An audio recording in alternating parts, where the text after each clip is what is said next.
Healing from migraine headache. Sounds fantastical, like couldn't be possible.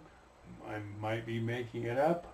And better yet, I'm proposing to do this in a complementary manner. I'm not opposing your conventionally trained doctor like I was conventionally trained to think and treat many different degenerative illnesses, but I'm trying to help you get well.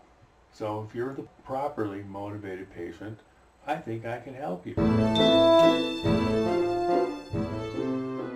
See that there's often the first clue about your migraine headaches being largely derived from an autoimmune process that charts the course or how you can get well from this insidious, miserable, chronically recurring disease. You see, autoimmune disease implies inflammation characteristic to your specific diagnosis. In the case of migraine headaches, most migraine headaches, you hear the word most, there's other causes, but today we're just talking about the most common cause, being autoimmune disease. And that means that your immune system is inappropriately activated, usually towards your carotid arteries, causing them to spasm, and more frighteningly, it associates with later in life becoming the victim of a stroke. So it behooves you while you're young to take this seriously and get rid of the autoimmune process, and correlating with that, your migraines diminish. So let's see if we can back this up. It turns out that most autoimmune diseases stem from the delayed arm of your immune system, the IgG antibody class.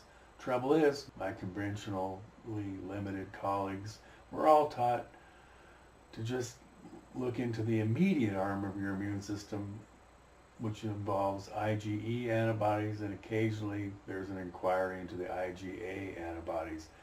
The problem is the migraine almost always stem from the IgG class, so nobody's checking. They continue to turn a blind eye and pretend like, oh, well, the only time that food is relevant is in the immediate arm of your immune system. And in fact, no one disagrees that you have a delayed arm that associates with your autoimmune disease, but they insist, almost all of my colleagues insist to this day, there is no correlation with what you eat and the severity and frequency of your migraine headache.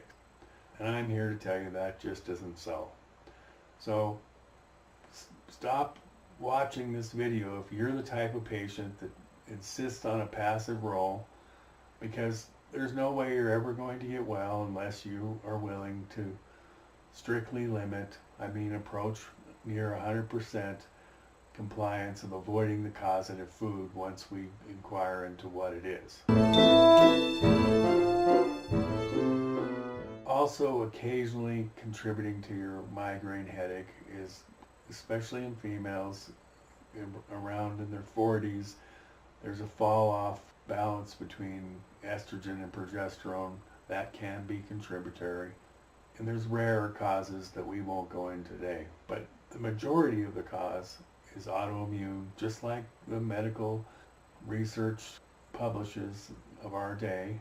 The big blind spot is, well, why would your body turn against you? Instead of fostering the bad body by implication approach, let's look into why would your body be misdirected into harming you. And that's how you get well. That I have many patients, their migraine frequency plummets, if not completely goes away.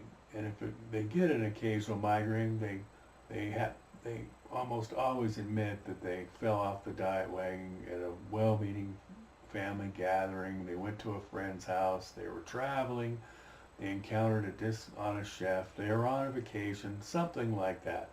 Or someone sold them a supplement that was full of the allergy that they were to avoid. That's life. We can always work with that. The good news is if you're motivated, you can get well. Good luck.